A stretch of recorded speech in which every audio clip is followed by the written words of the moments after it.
So రోజు రోజుకి కేటీఆర్ పైన చాలా పెద్ద ఎత్తున ఈరోజు ఉచ్చు బిగిస్తున్నట్టే కనిపిస్తూ ఉంది. దానికి సంబంధించి ఒక లోతుగా మీకు మొన్న ఒక అనాలిసిస్ చెప్పిన దానిలో భాగంగానే అసలు ఎన్ఫోర్స్మెంట్ డిపార్ట్మెంట్ ఈడీ కేటీఆర్ పైన ఎందుకు ఫోకస్ చేస్తూ ఉంది అనేటువంటి కోణంలో ఒకసారి మనం ఓపెన్గా మాట్లాడుకుంటే చాలా విషయాలు మీకు చెప్పేట ప్రయత్నం చేసి మిత్రులారా. అయితే ఇక్కడ కేటీఆర్ పైన ఉచ్చు ఎందుకు బీస్తూ ఉంది ఈడీ అనేది కోణంలో ఒకసారి మనం మాట్లాడుకుంటే ఇక్కడ భారతీయ జనతా పార్టీ తెలంగాణలో పాగా వేయడానికి చాలా పెద్ద ఎత్తున ప్రయత్నాలు చేస్తున్నటువంటి విషయం మనందరం కూడా గుర్తుపెట్టుకోవాలి.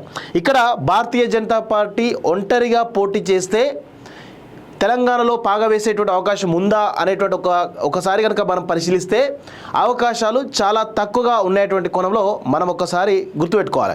అందుకే ఒక భారతీయ జనతా పార్టీకి ఇప్పుడు ఒక బి టీం కావాలి. అది బీఆర్ఎస్ రూపంలోనా లేకపోతే టీడీపీ జనసేన రూపంలోనా ఒక భారతీయ జనతా పార్టీకి ఒక బి టీం కావాల్సినటువంటి అవసరం అయితే ఉంది తెలంగాణలో. ఎందుకు అంటే ఇప్పటికి కూడా భారతీయ జనతా పార్టీ బలంగా ఉందని మనం అనుకున్నప్పటికీ కూడా రూరల్ ప్రాంతాలలో చాలా వీక్గా ఉన్నట్టు తెలుస్తూ ఉంది. ఎందుకంటే తెలంగాణలో ఎక్కువగా అంటే మనం గత తెలంగాణ రైతాంగ సాయుధ పోరాటం నుంచి ఇప్పటివరకు కూడా ఏనాడు కూడా హిందుత్వ మూలాలు కలిగినటువంటి రాష్ట్రంగా మనకు పేరు లేదు. కేవలం ఒక ఏది కమ్యూనిస్టు మూలాలే ఎక్కువగా ఉంటాయి. ఎందుకంటే తెలంగాణ రైతాంగ సాయుధ పోరాటంలో కమ్యూనిస్టుల పాత్ర కీలకం. తర్వాత 1969 మూమెంట్లో కూడా వెనక ఉండి కమ్యూనిస్టులే పోరాటం చేసినటువంటి విషయం చూస్తూ ఉన్నాం.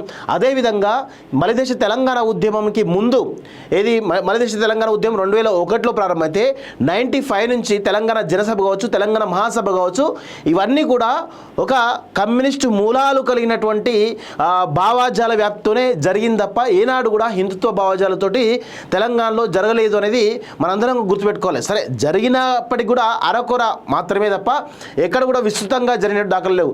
అందుకే భారతీయ జనతా పార్టీ కొన్ని చోట్ల మాత్రమే బలంగా ఉంటుంది. అది హైదరాబాద్ కావచ్చు, లేదంటే నిజామాబాద్ లాంటి ఆర్ఎస్ఎస్ మూలాలు కలిగిన జిల్లాలో కావచ్చు, లేకపోతే ఆదిలాబాద్ అక్కడ మహారాష్ట్రకు అనుకున్నటువంటి స్టేట్ కాబట్టి ఆదిలాబాద్లో కావచ్చు.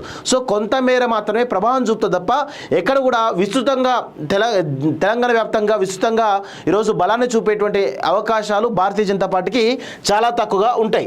సో దానిలో భాగంగానే ఇక్కడ భారతీయ జనతా పార్టీ ఖచ్చితంగా ఒక బి టీం కావాల్సినటువంటి అవసరం అయితే ఉంటుంది. నేను మొన్న ఇదే అనాలిసిస్ మీకు చెప్పిన, ఇప్పుడు కూడా అదే అనాలిసిస్లో భాగంగా కొన్ని విషయాలు జరుగుతున్నటువంటి రీసెంట్గా జరుగుతున్న పరిణామాలు అవి వేటికి దారితీస్తాయంటే కొనలో ఒక్కసారి మనం పరిశీలించినట్లయితే బి టీం ఎవరై ఉండాలి? ఇక్కడ ఒక ఆప్షన్ బీఆర్ఎస్ అయి ఉండాలి, రెండో ఆప్షన్ టీడీపీ ప్లస్ జనసేన అయి ఉండాలి. ఇక్కడ ఫస్ట్ వాళ్ళ ప్రియారిటీ ఏంటంటే బీఆర్ఎస్ పార్టీ. ఎందుకంటే బీఆర్ఎస్ పార్టీ ఆల్రెడీ 10 సంవత్సరాలు తెలంగాణను పాలించింది. అదేవిధంగా ఒక ఉద్యమ నేపథ్యం కలిగినటువంటి పార్టీగా బీఆర్ఎస్ పార్టీకి ఒక గుర్తింపు అయితే ఉంది. సో దీనిలో 10 సంవత్సరాలు పాలించినటువంటి BRS party Bharatiya Janata party బీటీమ్గా ఉండేటువంటి అవకాశం ఉందా అనేటువంటి కోణంలో ఒకసారి మనం పరిశీలిస్తే కనుక ఖచ్చితంగా లేవని చెప్పొచ్చు. ఎందుకంటే బీఆర్ఎస్ పార్టీకి తగినంత ఎమ్మెల్యేలు ఉన్నారు, 38 మంది, అంటే దాదాపు ఇప్పుడు 30 మంది అనుకోండి, మొత్తం మిగతాలు పోగా 30 మంది ఎమ్మెల్యేలు ఉన్నారు. అదేవిధంగా బలమైనటువంటి క్యాడర్ కూడా ఈరోజు బీఆర్ఎస్ పార్టీకి ఉంది. కాబట్టి భారతీయ జనతా పార్టీకి బి టీమ్గా ఉండడానికి అవకాశాలు చాలా తక్కువ ఉన్నాయి. So first option BRS party ఒప్పుకోకపోతే next option TDP Janasena B టీమ్గా వచ్చేటువంటి అవకాశం అయితే ఉంది. అయితే వాళ్ళు ఎట్టి పరిస్థితుల్లో టీడీపీ జనసేన మరి తెలంగాణలో ప్రభావం చూపుతుందా అనేటువంటి కోణంలో ఒకసారి మనం పరిశీలిస్తే అది చాలా తక్కువ, చాలా చాలా తక్కువ. అందుకే టీడీపీ జనసేన మూలాలు ఖచ్చితంగా రావాలి అంటే ఇక్కడ ఖచ్చితంగా బీజేపీ బీసీ నినాదం ఎత్తుకొని దాని తర్వాత టీడీపీ జనసేనను కూడా కలుపుకునే అవకాశం అయితే కనబడతా ఉంది. బట్ ఇది జస్ట్ నా అనాలిసిస్ మాత్రమే, ఇదేం వాస్తవం కాదు, ఇదేం కాదు. కాకపోతే ఒక భారతీయ జనతా పార్టీ రేపు రాష్ట్ర అధ్యక్షుని ప్రకటించబోయే ముందు వాళ్ళు ఒక గేమ్ ప్లాన్ తోటి రావాలి. ఇక్కడ వాళ్ళొక స్ట్రాటజీ తోటి రావాలి. ఆ స్ట్రాటజీ ఏంటనే దాని మీద డిపెండ్ అయ్యే రాష్ట్ర అధ్యక్షుని నియమిస్తారు. అందుకే నేను మొన్న చాలా క్లియర్ చెప్పాను, భారతీయ జనతా పార్టీ ఒకవేళ ఈటెల రాజేందర్ను ప్రెసిడెంట్ చేయాలంటే వాళ్ళకు ఒక స్ట్రాటజీ తోటి అనౌన్స్ చేస్తారు. అది లేదంటే అరవింద్ను అనౌన్స్ చేయాలంటే ఒక స్ట్రాటజీతో అనౌన్స్ చేస్తారు, ఒక స్ట్రాటజీ తోటి అనౌన్స్ చేస్తారు. ఇలా మిగతా వాళ్ళు ఎవరైతే ఉన్నారో వాళ్ళు ఎవరైతే అధ్యక్షుడిగా నియమింపబడతారో వాళ్ళకు ముందే ఒక స్ట్రాటజీ గేమ్ ప్లాన్ డిసైడ్ అయిన తర్వాతనే అధ్యక్షుడి అనౌన్స్ చేస్తారు. సో దానిలో భాగంగానే ఫస్ట్ బీజేపీకి ఈరోజు బీసీ అనేటువంటి నినాదం ఎత్తుకోవాలా లేకపోతే హిందుత్వ వాదన ఎత్తుకోవాలా అనేటువంటి కోణంలో ఈరోజు ఒక బలమైనటువంటి చర్చ జరుగుతూ ఉంది. బీసీ నినాదం ఎత్తుకుంటే ఒకరు ప్రెసిడెంట్ అయ్యే అవకాశం ఉంది, హిందుత్వ నినాదం ఎత్తుకుంటే ఇంకొకరు ప్రెసిడెంట్ అయ్యే అవకాశం ఉంది. దీంతో పాటుగా భారతీయ జనతా పార్టీకి బీ టీమ్ అనేటువంటి ఆప్షన్ పెట్టుకుంది. సో అది బీఆర్ఎస్ పార్టీయా టీడీపీ జనసేన. సో బీఆర్ఎస్ పార్టీ ఎట్టి పరిస్థితుల్లో భారతీయ జనతా పార్టీకి బీ టీమ్గా ఉండడానికి అసలు స్కోపే లేదు. సో అందుకే అసలు వాళ్ళు ఒప్పుకునే పరిస్థితిలో లేరన్నట్టుగా మనకు అందుతున్నటువంటి సమాచారం. అందుకే భారతీయ రాష్ట్ర సమితిని నయానో భయానో లేకపోతే భయపెట్టో బతిమిలాడో ఏదో విధంగా బీటీమ్గా చేసుకోవడానికి అవకాశాలు కనబడుతూ ఉన్నాయి.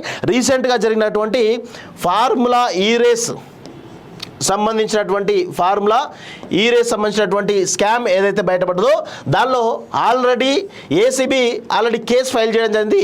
A1గా కేటీఆర్, A2గా అరవింద్ కుమార్, అదేవిధంగా A3గా బిఎల్ రెడ్డి, ముగ్గురు పేర్లు కూడా ఆ కేసు ఎఫ్ఐఆర్లో నమోదు చేయడం జరిగింది.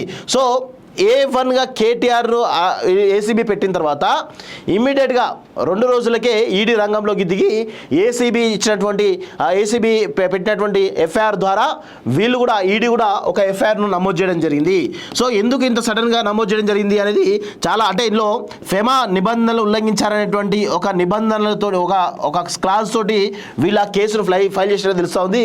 ఇక్కడ ఏసీబీ దూకుడుగా పోతూ ఉంది, అదేవిధంగా ఇటు ఈడీ కూడా దూకుడుగా పోతుంది. ఈడీ కూడా నిన్న ఆల్రెడీ కేటీఆర్కి నోటీసులు ఇచ్చి 7వ తారీఖు రోజు విచారణకు హాజరు అని చెప్పేసింది. అదేవిధంగా 2వ తారీఖు 3వ తారీఖు రోజు ఈరోజు అరవింద్ కుమార్ను అదేవిధంగా A2 A3లను ఈరోజు విచారణకు రమ్మని చెప్పేసి చెప్పడం జరిగింది. సో దీనిలో భాగంగానే ఈడీ నాకు తెలిసి మళ్ళీ త్వరలో ఎవరిని దానకిషోర్ను కూడా ఈరోజు ఆయన కూడా విచారించే అవకాశం అయితే కనబడతా ఉంది. సో ఇప్పుడు చూసినట్లయితే 7th రోజు అంటే ఏసీబీ కంటే ముందే విచారణ ఎందుకు చేస్తూ ఉన్నారు ఈడీ అనేది ఒకసారి లోతులోగా మనం పరిశీలిస్తే కనుక ఖచ్చితంగా చాలా విషయాలు బయటపడేటువంటి అవకాశం అయితే కనిపిస్తూ ఉంది. సో దీనిలో ఇంత ఏసీబీ కంటే దూకుడుగా ఎందుకు ఈడీ ముందుకు పోతా ఉంది అంటే ఇక్కడ ఒకసారి బీ టీమ్ ఆప్షన్ అనేది మనం చూసుకోవాల్సిన అవసరం అయితే ఉంది. దీని బేస్గానే ఈరోజు మరి బీఆర్ఎస్ పార్టీని భయపెడతా ఉందా లేకపోతే ఇంకేమైనా ఆప్షన్లు ఉన్నాయా అనేటువంటి కోణంలో ఒకసారి మనం ఖచ్చితంగా ఆలోచించాల్సిన అవసరం అయితే ఉంది అనేది నా యొక్క అభిప్రాయం మిత్రులారా. సో దీనిలో ఢిల్లీలో జరుగుతున్నటువంటి పరిణామాలను బేస్ చేసుకుని అక్కడ వస్తున్నటువంటి కొన్ని ఇన్పుట్స్ని తీసుకుని మాత్రమే ఈ స్టోరీ నేను చేస్తూ ఉన్నాను. సో అందుకే ఏసీబీ కంటే దూకుడుగా ఈడీ ఈరోజు విచారణ చేపడతా ఉంది.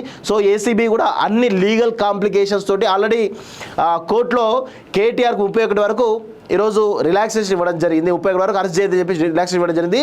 బెయిల్ మీద వాదనలు జరుగుతూ ఉన్నాయి. ఏసీబీ కూడా అన్ని రకాల ఆధారాలను కోర్టు ముందు పెట్టడం జరిగింది. బెయిల్ ఇస్తారా లేరనేది త్వరలో తెలిసేటువంటి అవకాశం అయితే కనబడతా ఉంది.